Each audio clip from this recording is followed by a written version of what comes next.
This episode of On the Beat is brought to you by Ingles. Shop online with Ingles Curbside Pickup. New curbside stores opening every week. Please welcome Mike Griffith. Hey everybody, Mike Griffith here. I hope you guys had a great weekend. It was a busy weekend for Dog Nation. It's been a busy Monday. It seems like every Monday is. There'll be more news coming this week. Tomorrow, Kirby Smart, more availability for the media. Whose name will Kirby call out tomorrow? We'll talk about that. And whose name have we heard so far? We'll talk more about that as well. Exciting time if you're a Georgia football fan, no doubt about it. You know, I did a story Saturday when Richard Seymour went into the NFL Hall of Fame.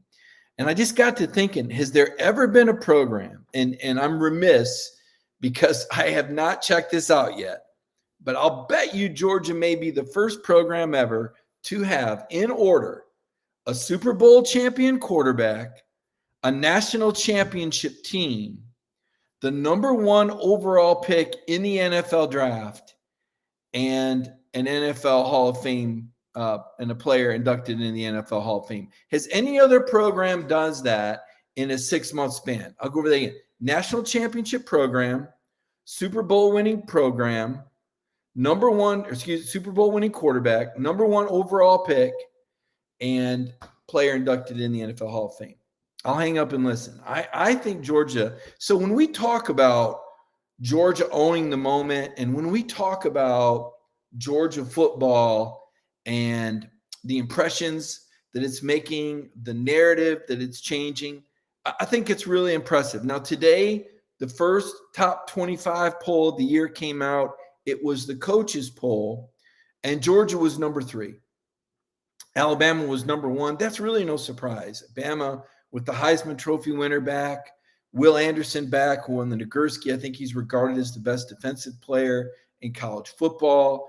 A loaded, experienced defense, and some transfers. Obviously, Jermaine Burton, one of them. Gibbs, the running back from Georgia Tech, another. But an offense that I think could be as dangerous as last year, but a much improved defense.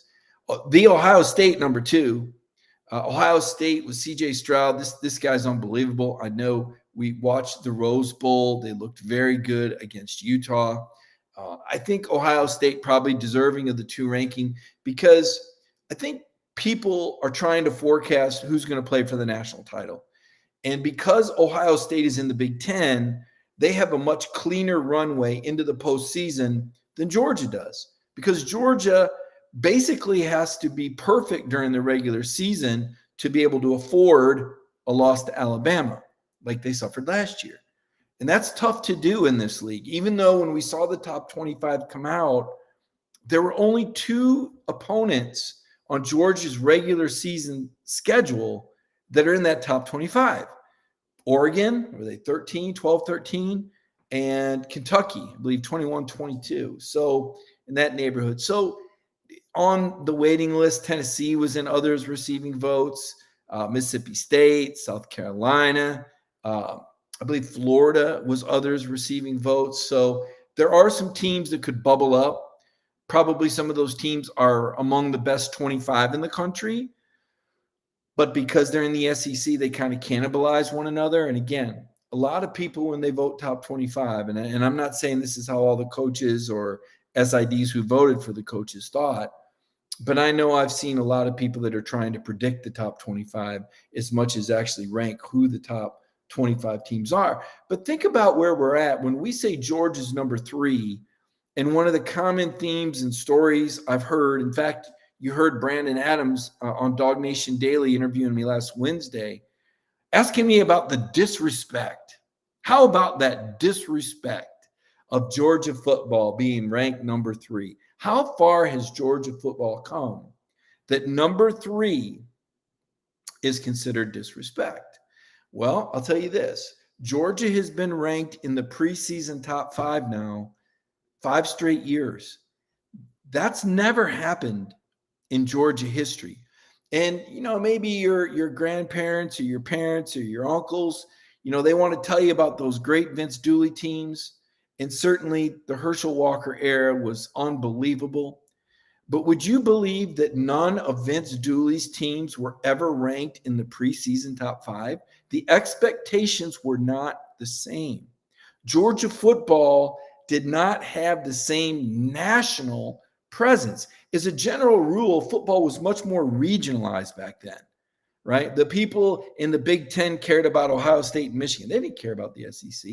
The people in the SEC didn't care about the people in the Big Ten. The Pac-12 was so far removed with USC and UCLA, they didn't really notice. And the Big 12 with Nebraska, I guess it was the Big 8 then, with Nebraska and Oklahoma. And then you had the Southwest Conference with Texas and Texas A&M. It wasn't nearly as much of a national product. And I'll bet all of you watching can tell me why, right? You know why, right? Cable television, internet. 1995, 96, somewhere around there, it really blew up. You know, I remember when I was covering Tennessee, one of the big reasons that Philip Fulmer in Tennessee surged in recruiting was Peyton Manning brought so much attention to the school, and they got a lot of favorable TV slots. Gradually, more and more teams were on television. Gradually, ESPN beefed up their coverage, where now we have studio shows covering every top 25 game in the country. You're seeing highlights, right? And you're seeing the SEC network, and you're seeing the Big Ten network and the ACC network. So now more than ever, fans can tune in and get more coverage regionally, but there's also a national presence that wasn't there before. And the fact that Kirby Smart has Georgia in the preseason top 5 straight years, and 5 straight finishes in the top 7, that's never happened either, okay? So what Kirby is doing is unprecedented. I understand that Georgia fans are competitive and they don't like that Alabama's number. Well, that's good. Think about where you're at. You're so upset that Alabama's ranked higher, that you're not getting your respect. I remember in the 90s and early 2000s, I mean, Georgia was a pretty good program. You know, Mark Richt was always 9, 10, 11 wins. But they weren't the national championship contender every single year that we see now. And I had a chance to attend a couple of practices, not very long of an observation period. Kirby kind of lets us in for a couple team periods, and then we have to leave. It's probably 10 to 15 minutes. And in that time, you've got time to walk the entire sideline. There's 2 fields going at once, and pretty much lay eyes on every position group. Now, the last practice I watched the DBs a little bit closer. The first practice I was watching the receivers and the tight ends. You know, it's hard to gauge anything of relevance when they're just kind of going through blocking drills or, you know, making catches. I said, oh, someone reported all these great catches. There's nobody covering them, guys. They're not playing football. They're playing catch in shorts and helmets. Now, you can see how guys move, and you can see who's physically imposing. And I wrote a story about the most physically imposing players last week. The most you can pick up is actually from Kirby Smart, because, you know, he carries a microphone around. And I interviewed Darian Kendrick about this at the Senior Bowl, and I interviewed Louis Seen, and they both talked about how Kirby's always on that microphone, and he's calling out these names. If you're not hustling from one drill to the next, if you got your helmet on the wrong way, if you're not coming off the line fast enough, if you're not getting from drill to drill, he'll call out your name, he'll call out your number, and he'll kind of put you on notice. Now, Kirby is a very calculated guy. Obviously, that's why he's the highest paid coach in college football. Everything he does is with purpose. And I think most of the most successful people out there, they're very efficient with their time and they're very efficient with their action. So when Kirby Smart calls out a player and he knows the media is there, okay, there's an intent. And it's no different than what I would see Tom Izzo do at Michigan State, or Pat Summitt, or Gene Stallings, or Philip Fulmer. All these coaches, they use the media, all right? They use the media. They don't let the media use them. They'll let you know when you can come in. They'll control what you see, and they'll control what you hear. And therefore, they're controlling the narrative, and they know what you're going to write. And sometimes Kirby will say things about a player or players, knowing it's going to get reported. And then the player, what do they hear from friends, they hear from family, they look on their social media, and all of a sudden it's surrounding them, right? And now they feel that pressure. They feel that accountability. It's a reminder. Oh my gosh, Eric Gilbert, he wasn't moving fast enough after one play. I'll bet you he heard from friends and coaches and, hey, are you doing all? Yeah, I'm fine. I guess because here's why. And Kirby was like this on Richard LeCount. Kirby was like this on Stetson in the spring. He was like it with Devontae Wyatt before the 2020 season. He was on top of Jordan Davis's weight all the time. Kirby understands how to motivate players.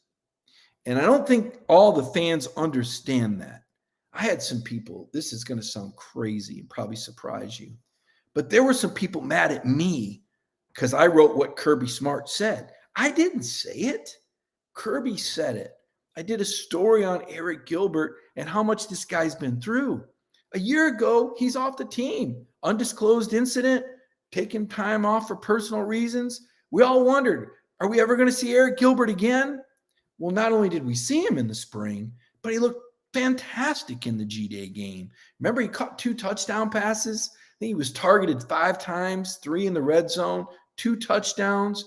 I want to say 2 pass interference penalties. They literally couldn't stop this guy. So now fast forward to the fall, and Kirby's saying, hey, let's get it going. What is this, a walkthrough? Why is that? Because Kirby sees how close Eric Gilbert is to being dynamic. I'm going to tell you, I'm going to make a prediction here. Eric Gilbert is going to be the most impactful new player on the Georgia football team this year. He will have more impact on that offense. I mean, Brock Bowers was the freshman of the year. I'm on the committee. I helped pick Brock Bowers. I argued, you may have saw the article I did last week. ESPN did their top 50 freshmen of all time. And I said, how in the world is Brock Bowers not on there? And they didn't have him in the top 10 receivers or tight ends either. I said, this is ridiculous, man.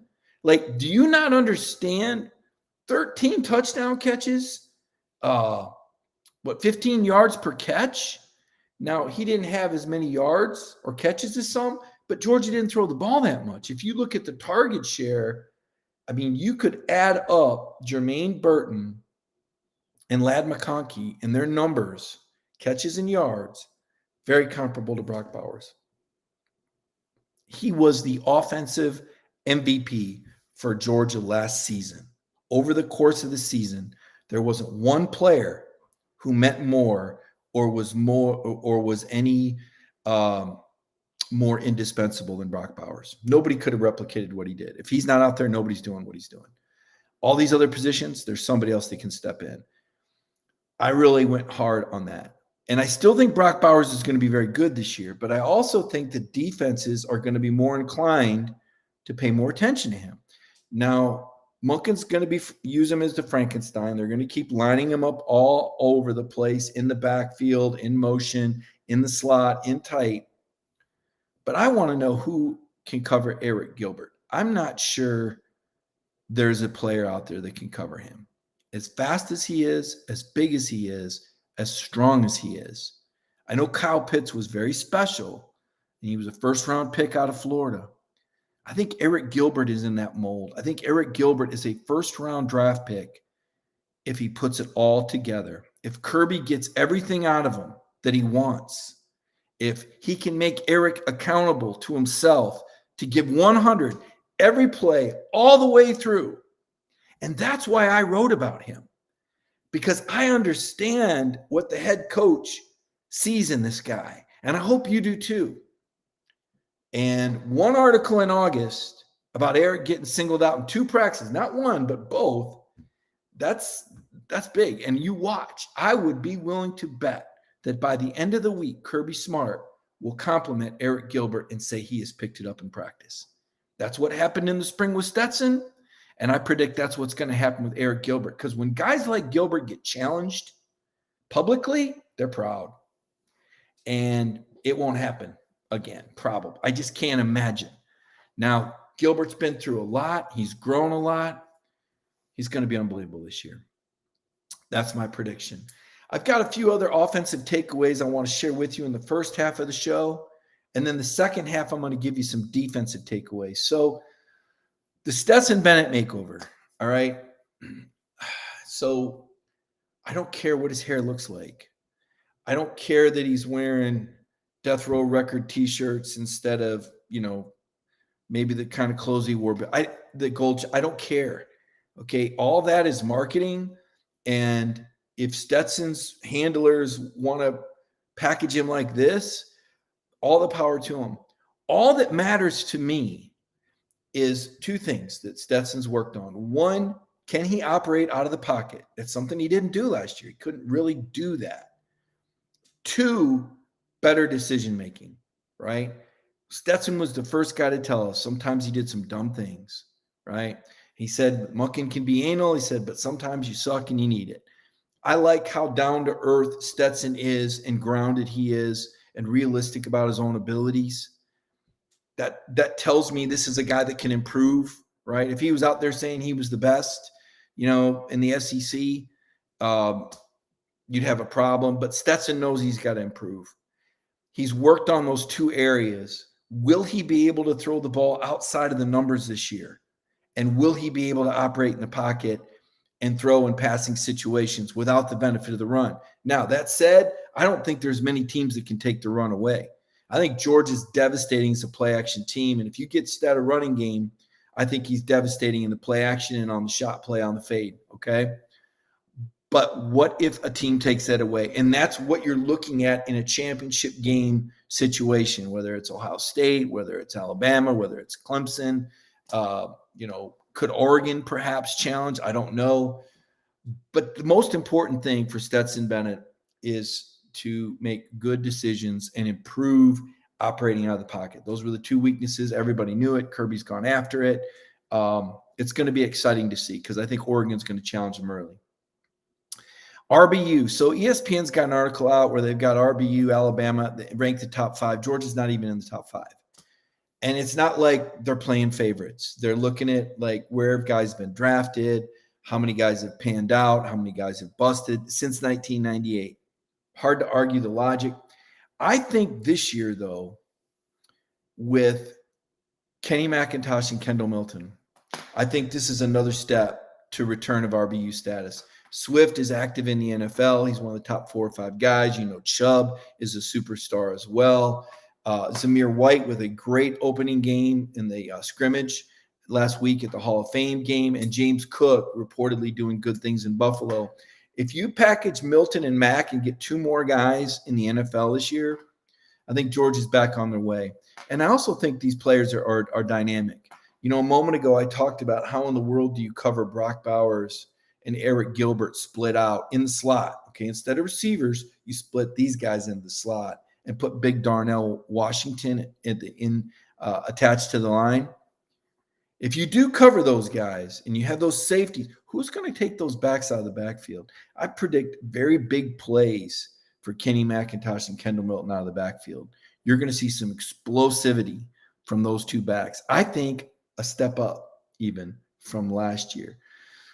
Wide receiver, A.D. Mitchell's the guy that Kirby likes to stay on top of. Again, on the microphone, another sign that Kirby loves this kid. It almost seems backwards, right? You would think that when a coach gets on a guy, that must be the guy in the doghouse, but it's absolutely the opposite for Kirby. Kirby gets on the guys that he thinks the most of. He pushes those guys the hardest. Like I said, Jordan Davis used to get it, right? Devontae Wyatt used to get it. Richie LeCount was the best example of it. A.D. Mitchell's kind of that guy. And A.D. looks bigger and stronger to me. I was very impressed with how much work he's done on his body. Ladd McConkey, another guy that I think is just a super leader, a fantastic player. Just can't say enough good things about this guy. Real team chemistry guy, probably definitely a team captain as well. Now, you may have read a little bit about the offensive line competition, particularly at guard. I know when they came out last week, Devin Willock and Tate Ratledge were both running with the first team. Xavier Truss and Warren Erickson, 1A, 1B on both of those. And Kirby mentioned Micah Morris and Dylan Fairchild. I mean, we're talking about 6 guys that can play that power position. They can take on the best defensive lineman in the nation in the SEC. This is very impressive what Georgia has up front. Of course, tackle, very sound. Broderick Jones could be a first-round pick from left tackle. Warren McClendon, a former freshman All-American. He's a third-year starter. And Amarius Mims is ready to get out there. I'll tell you, Amarius, man, did he look good last week in practice. What a big physical guy. I was very blown away, very impressed. Those are some of my offensive takeaways. Now, when I come back, we're going to talk about a couple stories that developed over the weekend. David Cutcliffe gave his thoughts on why Georgia did not get Arch Manning. I know we all have our theories, but very few people are as close to the Manning family as David Cutcliffe. And I spent some time with him, and I put that story out. And then Georgia's old friend, Brenton Cox from Stockbridge, Georgia, he had some fun things to say about the Dogs and this year's game. And I know all the Georgia fans were embraced that and had some fun with what Brenton Cox had to say and took note. But right now, I want to take note of our sponsor, Ingles. Every week, they bring you On the Beat. Appreciate the sponsorship, certainly appreciate Ingles' service. We all know that Ingles was there for us through the pandemic. They're here for us today as well. They continue to serve the community. Let's take this moment and recognize our sponsor, Ingles. It's in our hearts to feel for you. There's been ups and downs, turnarounds, good days and some bad. But we stand together for worse and for better. We'll always have your back. With open arms, heart to heart, hand in hand. Community strong. So I know most all of you have already read Jeff Sentel's story about the new running back commitment to Vonnie Mizell, a kid from DeMatha Catholic, nicknamed the Boogeyman. Now, this is a running back in the 2024 class, over 200 pounds, supposedly with a 4.39 40. So plenty of time left for this young man to play high school football this year and next. But right now, a Georgia commitment, and Jeff Sentel has a story up on that right now on dognation.com that you're going to want to check out. So let's start with Brenton Cox. What was I doing Saturday night when I saw the tweet from Brenton Cox? Better be ready for me. Georgia put out some highlights from practice on video. They don't allow the media to take any pictures in there or shoot video, which I think is a little over the top. I think it's almost time for college football to grow up a little bit. I mean, the NFL lets fans in, lets media in, lets them watch the football. There's no reason why that shouldn't happen at this level. Obviously, these players are getting paid now, some of them millions, and players know where they're at on the depth chart. But, Nick Saban does it this way, and a lot of coaches copy for whatever reason. But the point being, Brenton Cox took note of this video. It showed the guys doing their offensive line reps and Broderick Jones. And I kind of feel like maybe Cox aimed this at Broderick Jones. That's a guy that he's got to know. They're from the same area there. And it was better get ready for me was the message. And then he put some highlights out. And I thought, you know what? I'm good with this. He didn't say Georgia stinks. He didn't say I hate Georgia. No, he just had some fun. Hey, you better be ready for me. I mean, isn't that part of what we love about college football is the way the players interact and the rivalries that they have? I mean, they're all friends. They all know one another. But I thought it was funny. And Brenton Cox didn't leave under the best circumstances. He had a hard spring. I think we all remember that.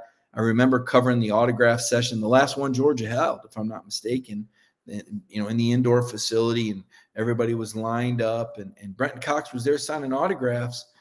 And I want to say a week later, he might have been signing autographs at the Florida show. Seems like it. But he was gone after spring drills. And, he was a budding talent. He did have a difficult time in the 2018 SEC championship game as a freshman. but he showed enough promise that he would have been a starter at Georgia. And I'm sure that there's a part of him that his heart will always be in Georgia, but he's a Florida Gator now, and he's fired up to play the Bulldogs.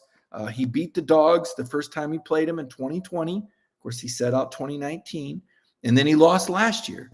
So Brenton Cox is 1-1, and the Gators are looking to try to make it 2 out of 3 this year. This is Georgia's designated home game this year. This game would be in Athens if they went to the home and home, which a lot of people have talked about. And that's something that I'll probably talk about a little later this week. Collecting more information on that. Believe me, the folks in Jacksonville are putting together a grassroots effort to keep the game. The Jacksonville community does a wonderful job hosting the game and also putting a lot of interest into it. It would be nice to see the Athens community and civic government do that, but they're not really geared towards that. I think they care more about the bicycle race and the Classic Center amateur hockey. There just doesn't seem to be the concessions that they should be willing to make for what would be a $25 million weekend. I don't really understand it. I don't understand Athens downtown politics. I know it's an incredible downtown. You've heard me speak many times on here about how unique and special it is, and you don't want to lose that. You don't want the big box stores coming in and making this look like every other town in America. You want those independent proprietors out there. But Athens has got to help itself too.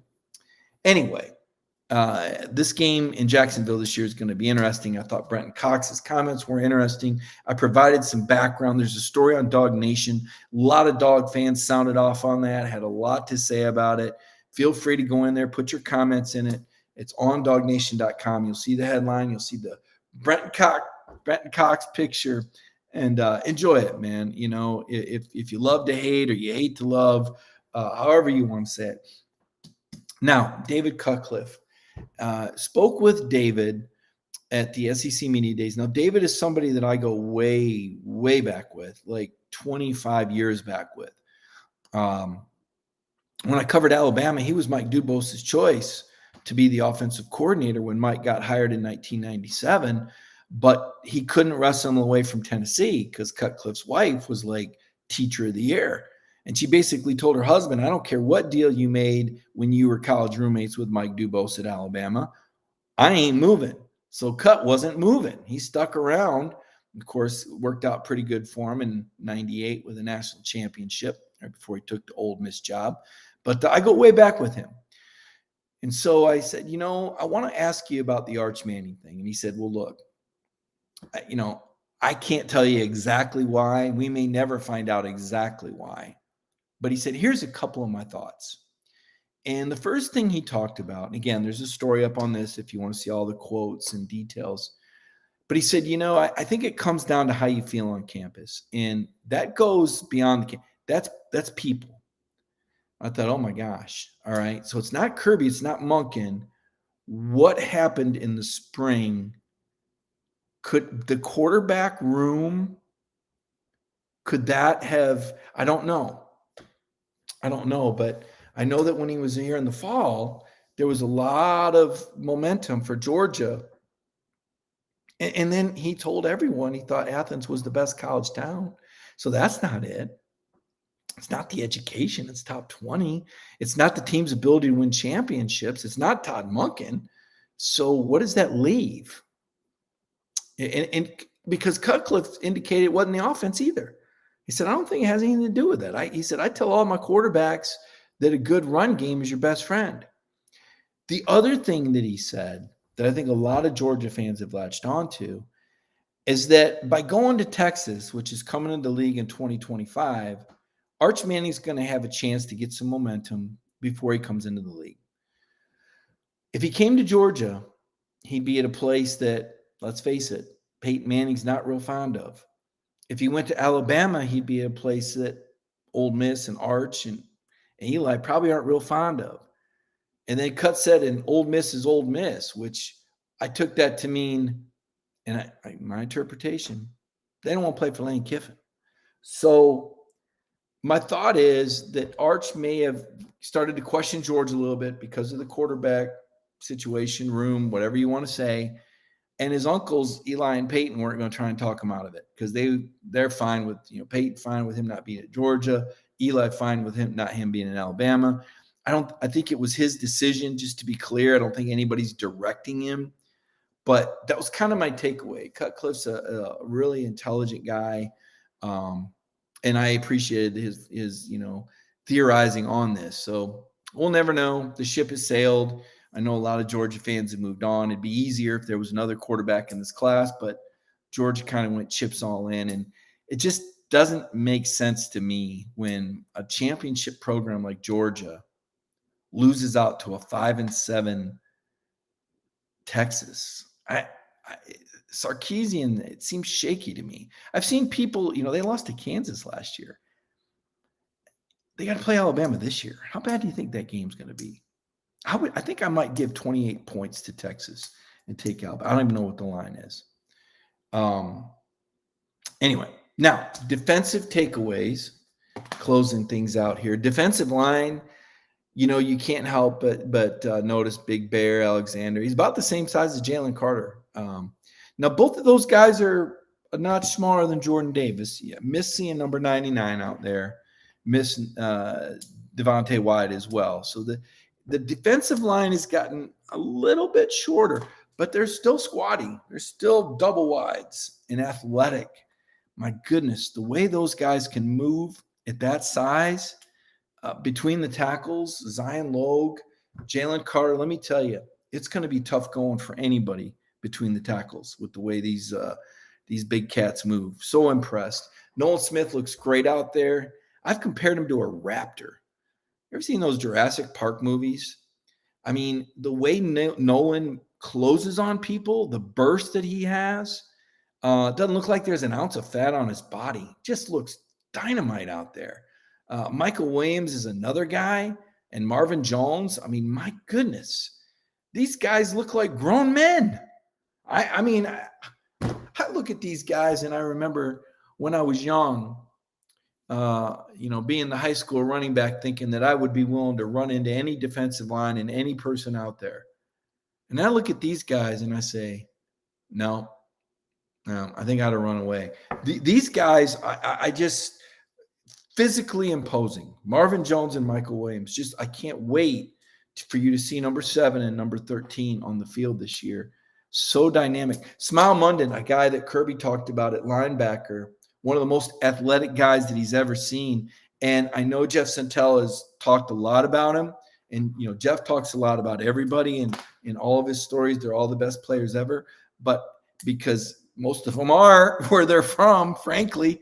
But Munden is a guy that stands out even on the Jeff Santel scale. And Kirby Smart alluded to that. So this is going to be a guy to keep an eye on. How does he play sideline to sideline, the speed, the finesse, right? He's big, but he's more of a finesse speed guy. And I'm big on Jamon Dumas-Johnson. Number 10 is a guy that I say brings the hat. The way he hits people, I feel like he just crunches people. I mean, when I hear a hit from Jamon Dumas-Johnson, I just, and I've been covering football a long time, and so I know what a big-time hit sounds like. And the collision that this guy had with Kendall Milton in the spring game, I'm glad they both got up. I mean, you talk about two powerful football players. In the secondary, we're all kind of paying attention to who's going to get the job opposite of Keely Ringo. I'm going to tell you, Nyland Green impressed me, all right? He was a guy that I was down on because he had the off-the-field incident shooting out the windows and all that in November. And I'm thinking, boy, you wear the number 1, and then you do something like that, doghouse, right? But apparently he's out of it. I'll tell you, he's long, he's athletic. He looks good out there. Kamari Lasseter, a guy that came in last fall, Kirby Smart said, kind of stole the show as a late enrollee. Never really got much PT. Was having a great spring. I think he got ill the night before the G-Day game, so we didn't get to see him. But he looks good. Had a nice juggling interception in one of the tip drills the other day. And then the guy that I like, Dalen Everett, I like the way this freshman looked in the G-Day game. The way he came up and run support really blew me away. For a freshman to play run support and play that physical. And early enrollee at that. This kid should have still been in high school. He's coming up in run support, putting a hit down, and even in coverage. Now, he got beat deep, but he was right in the guy's hip pocket, and the coverage was there. And I was so impressed with Dalen Everett. Safety is a concern. We all like Dirty Dan Jackson. We like the story, being from the chicken capital of the world, as he calls it, up there in Gainesville, Georgia. He's a great kid. He knows where the play's going. He's smart. You've seen Dan Jackson. He'll put his body in front of anything and anybody. I just don't know if he's athletic enough to play that spot against elite competition. Malachi Starks is a guy that was recruited for that spot. David Daniels, a guy, I remember David got hit by a car last year. Looks good out there now. Kirby's thrown out there that maybe Tyke Smith could get some reps there. I don't know if I buy that. I think Tyke's more of a box safety, one of these safeties that, as the star, good in run support, kind of like a Mark Webb kind of guy. Certainly an NFL talent, but that's the position I'm looking at right now. That safety spot next to Christopher Smith, that might be the weakest link on defense. And offensively, hard to speculate on where the weak link is. I mean, y'all have your opinions just like I do. So I think we can leave it at that. Let's keep everything on a really positive note. Like I said, Georgia fans are so passionate right now and so eager for the season to start. And everybody wants good news. And certainly I want to help deliver as much good news as I can while still covering the team and letting you know what you need to know. I'll take a look at some questions here. Looks like John says he made some plays last year. John, he did, but he also got pulled out of the SEC championship game because he got beat on some plays early. It'll be really good to see if Dan has improved enough to be out there against some of the elite pass teams. I think he's very good against the run, but, that's a tough job. Lewis Cine was a first-round pick. Regardless of who they put in that position, I think it's going to be really hard for them to fill Lewis Cine's shoes. I see Lewis Gilman wants to know about Darnell Washington.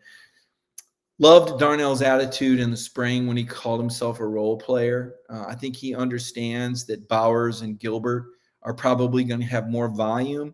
But I think Darnell's going to be a red zone guy. You got a 6'7" guy that can jump, and you've seen his hands. You saw him make the catch in the SEC championship game.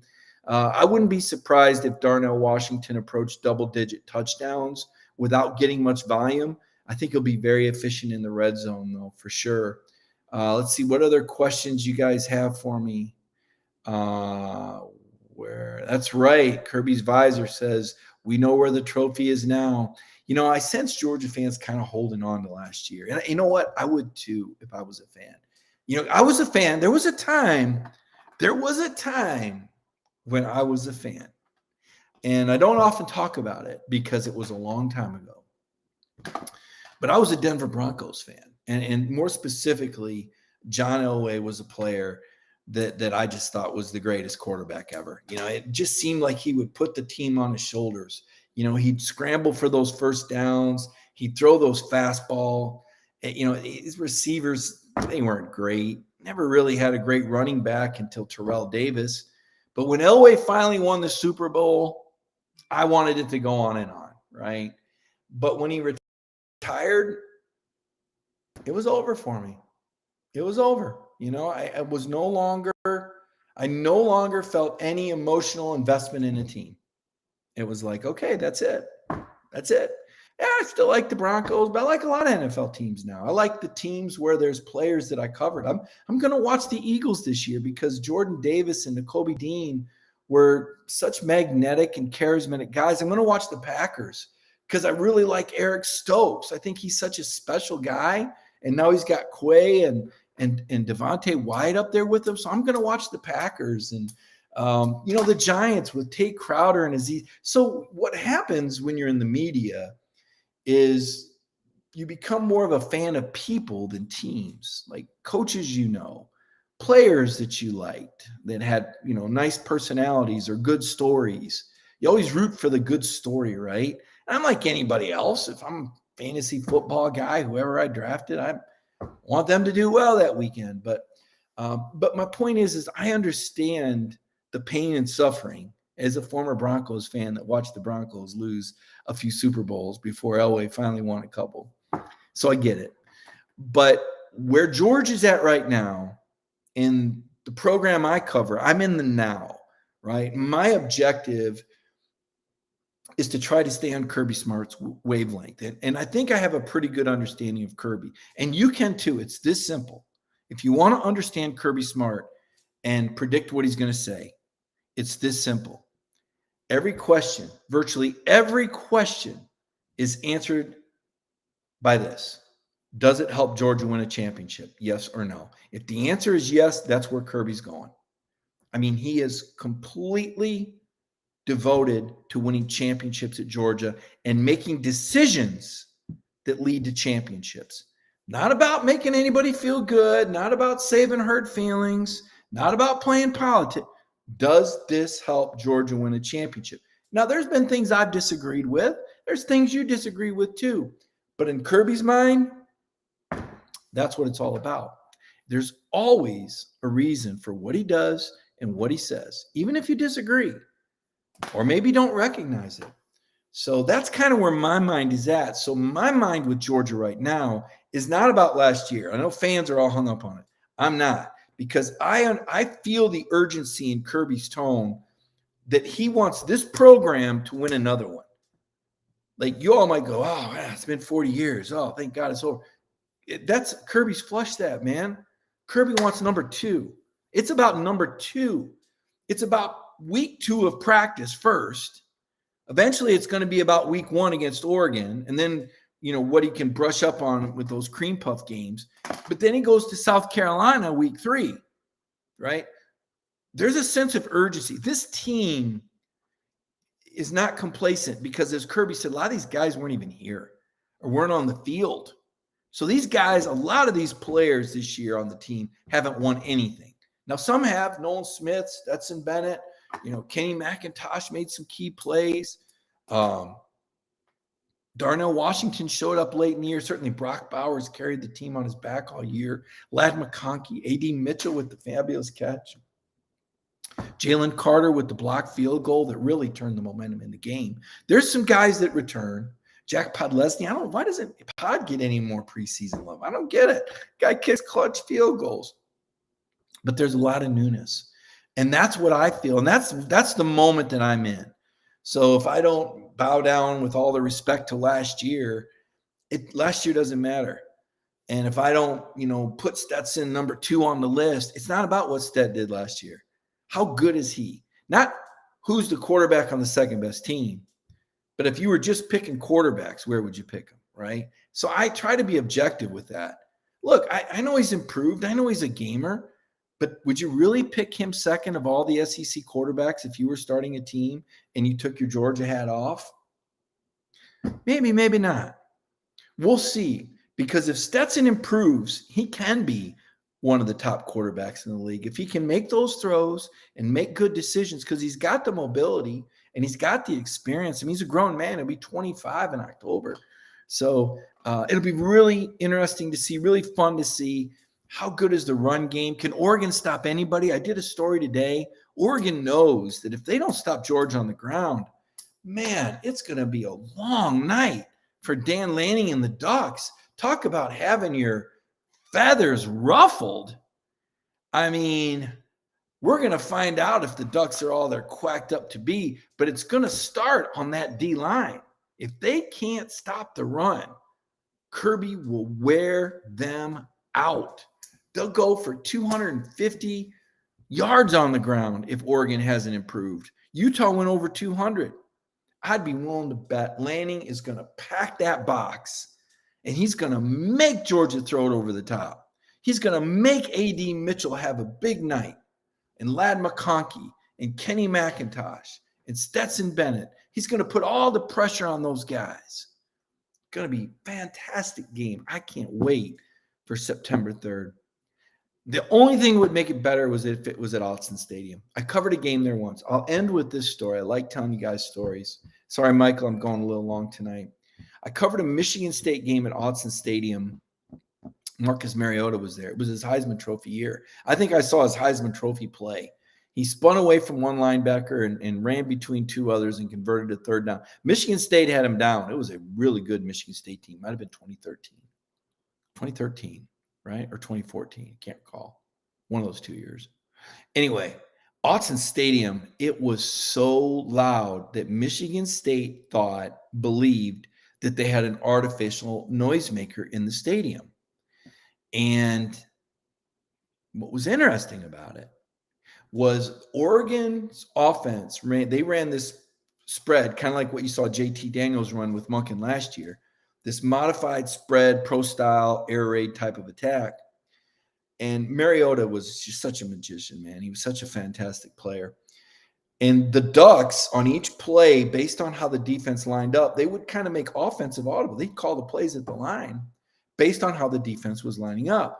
Well, when the Ducks would audible and shift, the Michigan State defense would have to communicate. All the DBs would have to change coverages. Well, the noise came when Oregon was on offense because they didn't want the defense to be able to communicate and adjust to Mariota and the Ducks shifts. It was fantastic. It was such a fantastic game. Oregon won it. I covered Michigan State. I felt bad for the Spartans. You know, they're the ultimate underdogs. You know, they don't have the kind of talent that some of these other teams do. So I felt bad for those guys because it was such a marquee game. They beat Oregon the next year, but it wasn't the same. But, man, watching Oregon and Mariota and Autzen Stadium, I feel bad Georgia fans can't get that trip. I really wish this was a home and home. That's one of the best stadiums I've ever been to, one of the funnest. I don't know if I'd want to go cover a whole season there, but as far as unique, it's got like that overhang, and it's almost like the noise from the crowd reverberates off the top of that overhang that goes over the stands. It's really unique, really different. And, of course, their facilities are unbelievable. And Oregon's just a really different place out there. Unfortunately, I think there were some wildfires burning when we were out there. So it was like, don't slow down on the interstate, man. But there'll be more home and homes ahead. Next year, Georgia goes to Norman, Oklahoma. Don't know if they're going to get that game moved. My bet is that they just go ahead and play it. I think that'll be fun. Listen, I have had so much fun talking to you guys tonight. I always enjoy doing the Monday night show, getting your feedback. If you've got questions for me, do this for me because we're doing this new feature called Gimme 5. You might have saw Connor did one Thursday where we get 5 questions and we do a video. And it's my week this week. If I can figure out how to format it, it'll be my week. I hope I don't got to pass it to Centel. But if you can give me 5 questions, you can sign up to my Twitter and direct message me at Mike Griffith 32, or you can email me MikeGriffith032@gmail, or you can ask your questions in here. And I'm going to pick 5 questions, and I'll mention your name if I pick one of your questions, and then I'm going to answer those questions Thursday. And that's our Gimme 5 feature. So stay tuned. You know, Jeff's got a show Wednesday night. Before the Hedges, you're going to want to watch that. Jeff does a great job with that show, gets a lot of these recruits on there. And then, of course, every day, I know most all of you watch Brandon Adams with Dog Nation Daily.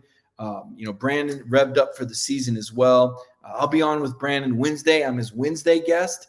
If you get a chance to tune in tomorrow morning, Nashville Radio for me, 9:20 on WNSR. If you like the Bill King Show, you can find that on Twitter. I do WJOX at I guess it's about 12:30 Eastern time. If you want to listen to that show, it's called 3-Man Front. And I'll do that in Birmingham tomorrow, 11:30. Maybe another Feinbaum appearance this week. Did one last week from the stadium. A lot of fun talking about the Georgia Bulldogs.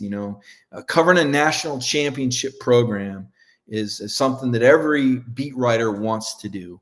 And it's special because the program is dynamic and the fans, you guys bring it. And that's why I cover Georgia. People say, why'd you go cover? I said, because that's the program. If you're going to be a college football writer, you want to be covering the best teams, right? I've done Alabama. I've done Auburn. I did Tennessee. I did Michigan State. But Georgia's special. Georgia's different. I'm enjoying it. Guys, have a great week. I look forward to seeing you again. Thanks for joining me tonight.